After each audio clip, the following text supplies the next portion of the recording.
يالله لا إله إلا أنت يا ولي الأمر، أنت قضي الحوايج ثم أنت المستعان. يعني مثل النخل ما تجيب إلا تمر، رجل ما يزعل لي فلان ولا فلان. أدري إن الوقت تحواج والدنيا ممر، والأصدقاء ما تدخل إلا الحاجات الزمان. أحد إلا ما رصيت 18 واحد إلا ما رصيت 11 زمان. سلام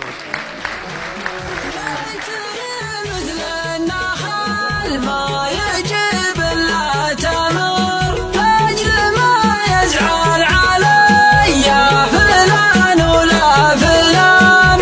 أدري إن الوقت حواج والدنيا ممر، لا استقامة تدخل إلا لحاجات الزمان. أحد اللي جيت عنده ثمانك عن عشر، واحد اللي جيت عنده خذت 10 ثمار.